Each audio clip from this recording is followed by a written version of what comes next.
Manila Broadcasting Company. Sa balita, komentaryo, isyu, serbisyo publiko. Aksyon Radio! Sa Bacolod, Aksyon Radio! Aksyon Radio!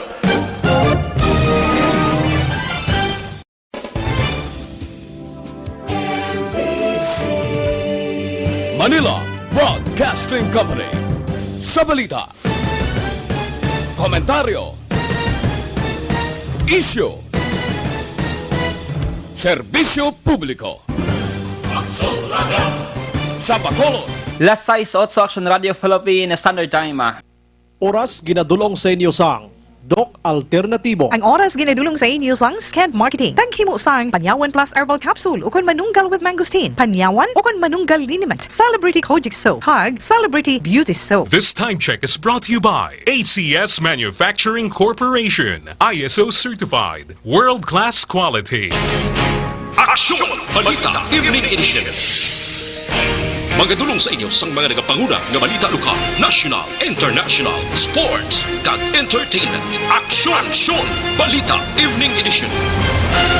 Kagkaroon ang inyong news team. Una sa balita, una sa aksyon. Mayong gabi syudad sa Bacolod, Western Visayas, kag Bugos nga Pilipinas. Welcome na sa pagpangalagad sa Aksyon Balita Evening Edition. Karon nga daw Miyerkules sa Pebrero 12, 2020. Akitan man kita live sa official Facebook page sa Aksyon Radyo Bacolod. Bisita man sa YouTube channel ang Aksyon Radyo Bacolod. Kag mabatian pagi sa www.aksyonradyobacolod.com.ph. Kaming inyo mga tagbalita. Aksyon and Defensor. Kag Aksyon Dale Salazar para sa mga headlines sa mga balita lokal. Ika-24 nga Sinigayan Festival gin-cancel bangon sang paandam sang coronavirus. Bacolod kag Negros Occidental wala na some persons under investigation. Sa balita national, founders sang kapa kag mga opisyal sini gin-papanaugan sang order of arrest. Taiwanese nga biktima sang pogo trafficking ginbulgar ang pahayag sang iya employer nga mayara ini sang protektor sa gobyerno. Kag sa atong balita international, Asian American nga si Andrew Yang ginanunsyo ang pag-atras sa US presidential race. Sa sports balita, JV Mocon sang rain or shine kabay na sang Gilas Pool para sa 2021 FIBA Asia Cup qualifiers. Kag sa atong balita entertainment, South Korean actress napatay sa edad nga 24. Detalye sang mga balita lokal pagkatapos gid lamang sini.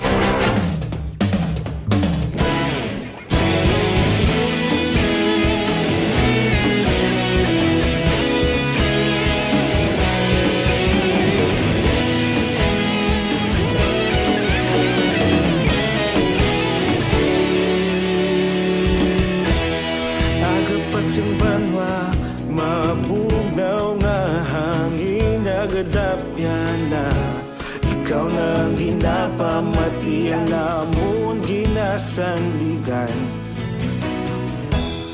Tingog sang probinsya kamatuuran ginapalap na. Minsay nga may dala paglaom kag kasanad. Tinuig na nagligan, ikaw gihapon ang ako nga istasyon. Sa pagbutlak sang adlaw, sa pagtuhaw sang biton. Mga balita nga dala inspirasyon. Aksyon Radyo Bacolod man sa gihapon. Patayon Aksyon Radyo Bacolod, saludo sa imo. Patayon Aksyon Radyo, salamat kisa pagserbisyo. Patas kag balanse, matuod nga mensahe, wala sang ginadampingan. Patayon Aksyon Radyo.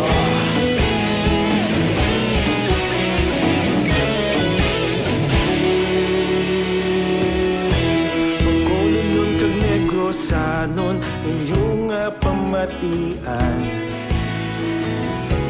Stasyon nga nagapalaplag sang kamatuuran. Magbakod nga prinsipyo, reporter handa sa serbisyo. kahapon karon kag sa gihapon kita magapadayon. Tinuig na nagligan, ikaw gihapon ang akon nga estasyon. Sa pagbutlak sang adlaw, sa pagtuhaw sang bituon, mga balita na may dala inspirasyon. Aksyon radyo, bakolon man sa gihapon. Padayon Aksyon radyo, bakolon saludo sa imo. Padayon Aksyon radyo, salamat kit sa pagserbisyo. Patas kag balanse,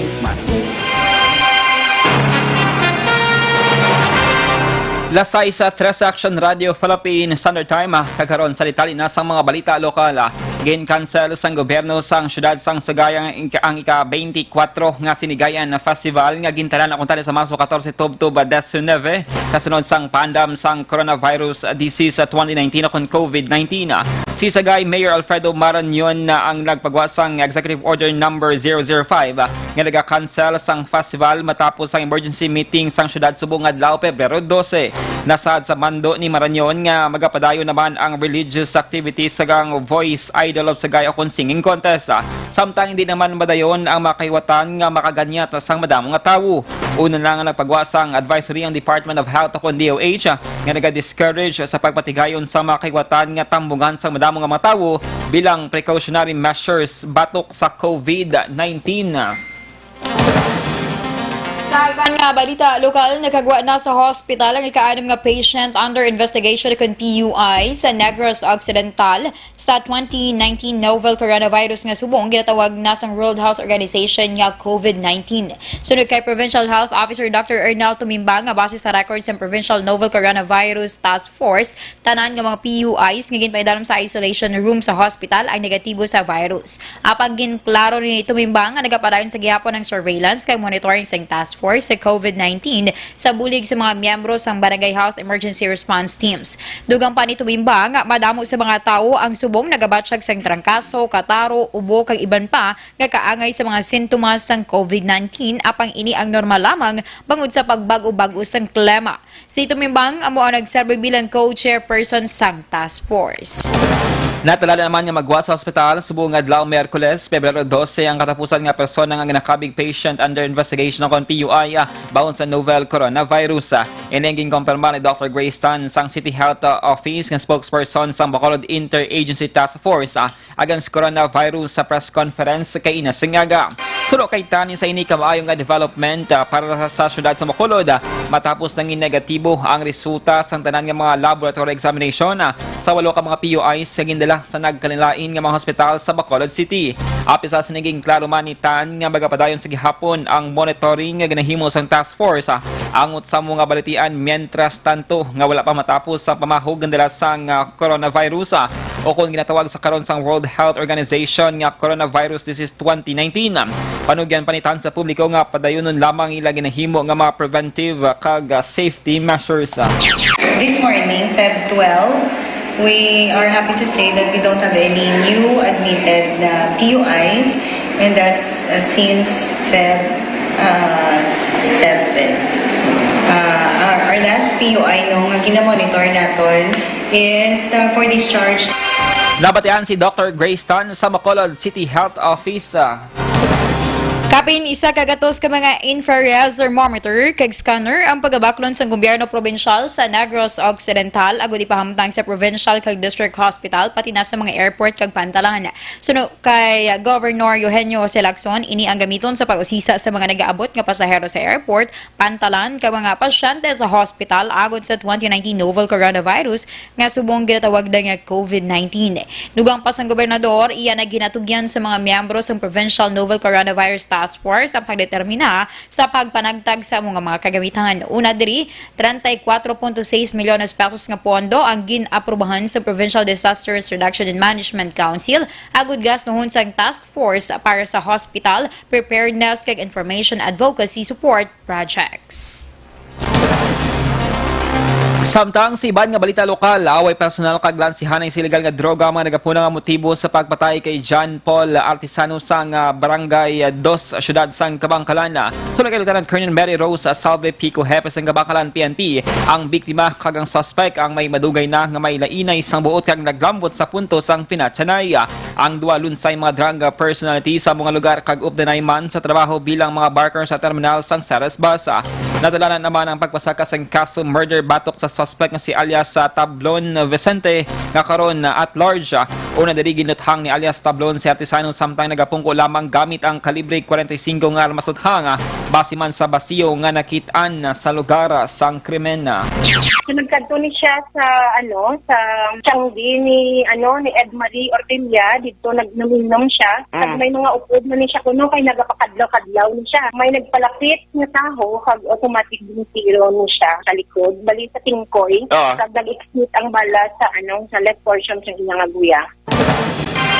Dapat yan ang hepe sang Kabangkalan PNP Lieutenant Colonel Pico. Lasay sa Desert sa Aksyon Radio Philippines Standard Time. Detalye sa mga nagapanguna nga balita national pagkatapos gilabang sini.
Ikaw nang ginapamati ang namon ginasandigan.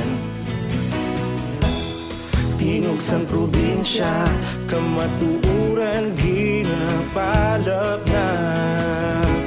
Minsay nga may dala paglaom kag kasanad. Tinuig na nagligan, ikaw gihapon ang ako nga istasyon. Sa pagbudlak sang adlaw, sa pagtuhaw sang biton.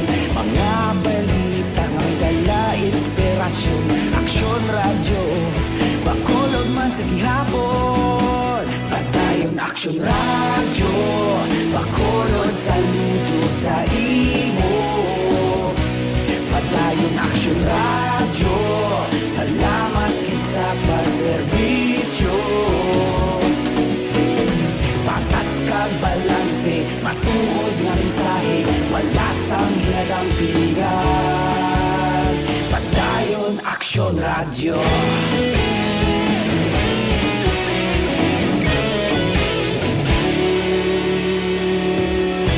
Magkolon kag negrosanon inyong pamatian.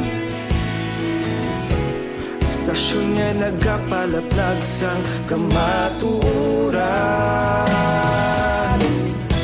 Mabakod nga prinsipyo, reporter handa sa serbisyo. Kahapon, karon kag sa gihapon, kita magapadayon. Tinuig na nagligan, ikaw gihapon ang ako nga istasyon. Sa pagbutlak sang adlaw, sa pagtuhaw sang biton. Mga balita na may dala inspirasyon. Aksyon radyo, bakolod man Una sa aksyon!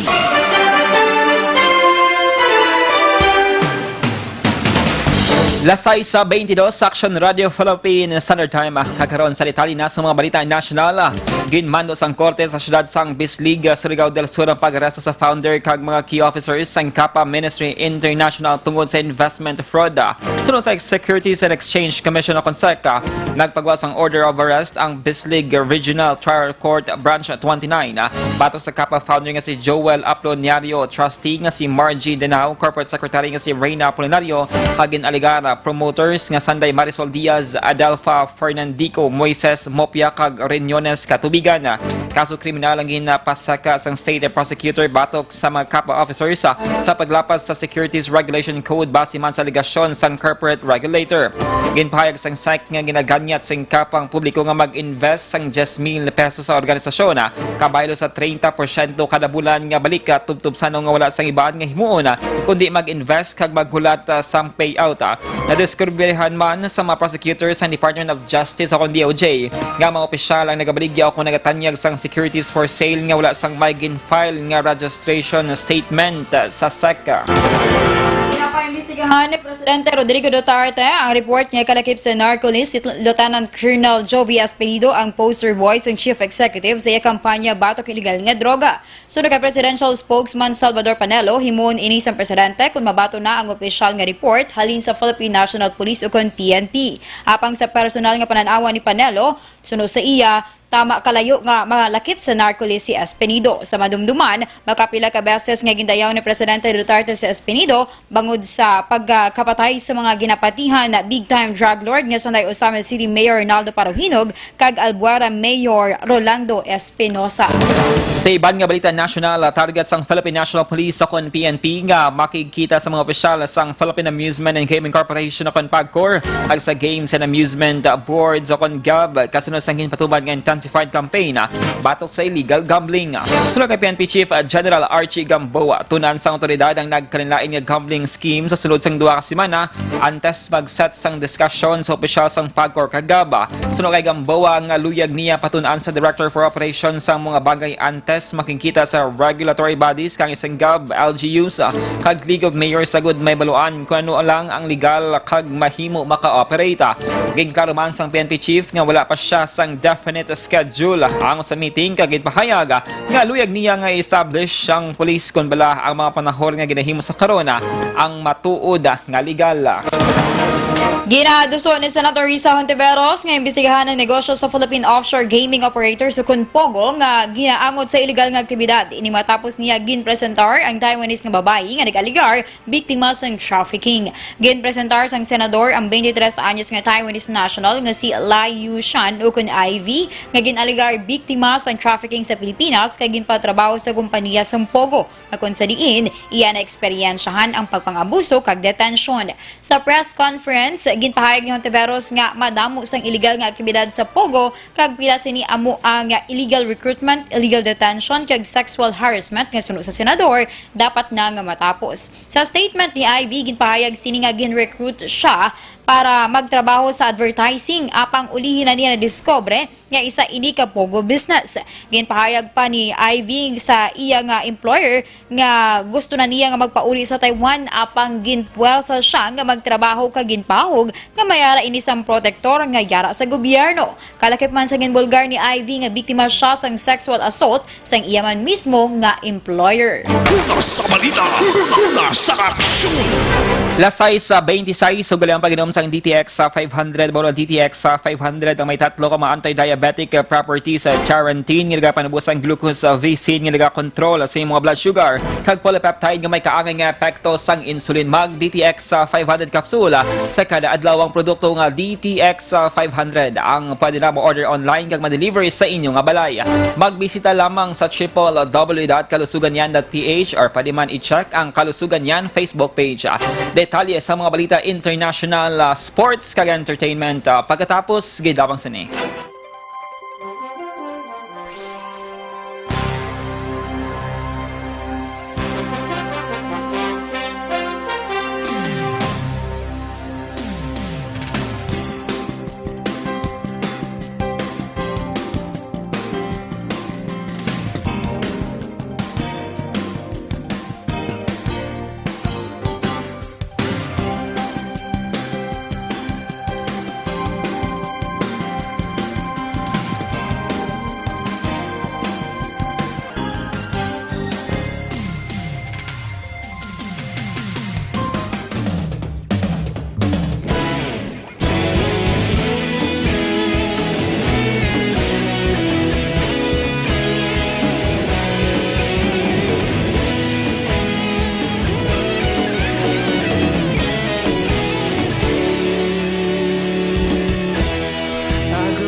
pamati ang namon ginasandigan. Tingog sang probinsya, kamatuuran ginapalap na. Minsay nga may dala, paglaom kag kasanag. Tinuig na nagligan, ikaw gihapon ang ako nga istasyon. Sa pagbudlak sang adlaw, sa pagtuhaw sang biton. Mga balita nga dala inspirasyon. Aksyon radyo, bakolod man sa gihapon. Padayon Aksyon radyo, bakolod saludo sa imo. Padayon Aksyon radyo, salamat kisa pagserbisyo. Patas kag balanse, matuod nga mensahe, wala sang ginadang pilihan. Padayon Aksyon radyo.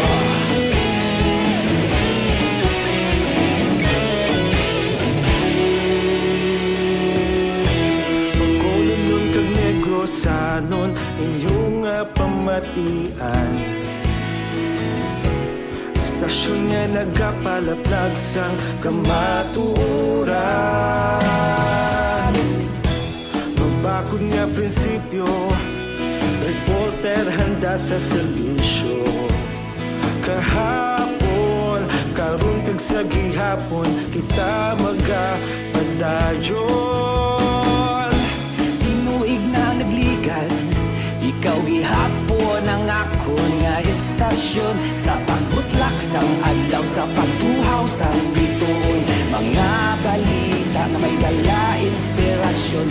Aksyon radyo, bakolod man sa gihapon. Padayon Aksyon radyo, bakolod saludo sa imo.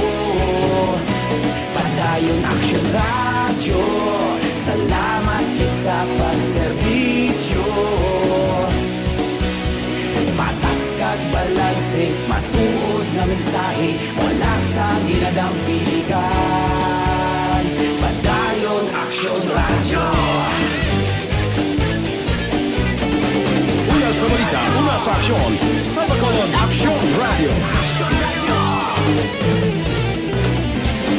Una sa balita, una sa aksyon, sa bakolod Aksyon Radio. Sa balita, una sa aksyon. Lasay si Media Action Radio Philippines Standard Time.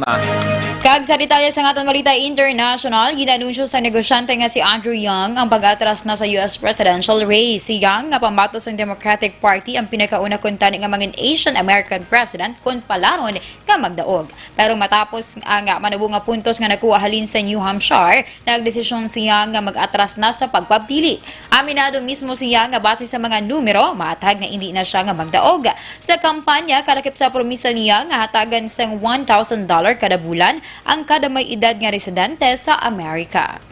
Una sa balita, una sa aksyon.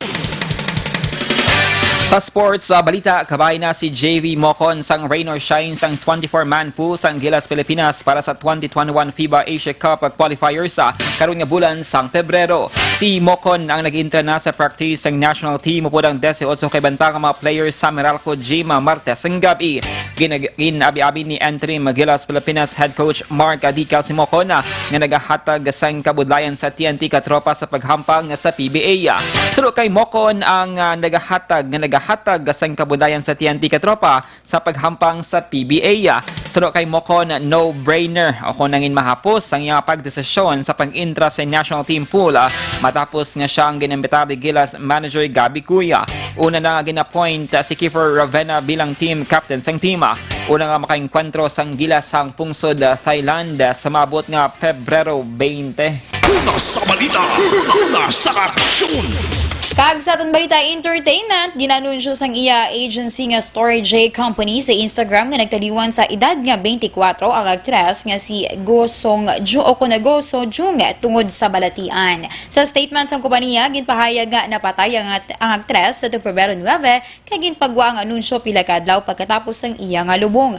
Ang rookie actress ay nagdebut sa 2016 sa K-drama series nga Goblin kag may appearance man ini sa Solomon's Perjury subong man sa music video sang kanta sa BTS nga With Soul. Una sa balita, una sa aksyon. Lasay sa 33 sa Aksyon na Radio Philippines Standard Time. Inyo nabatian ang kabugusan ng mga balita sa Aksyon Balita Evening Edition. Karon nga adlaw Miyerkules, Pebrero 12, 2020. Sa liwat kaming inyo mga tag-balita. Aksyon ang Defensor. Kag-Aksyon Dale Salazar. Una sa balita, una sa Aksyon. Sa Bacolod Aksyon Radio.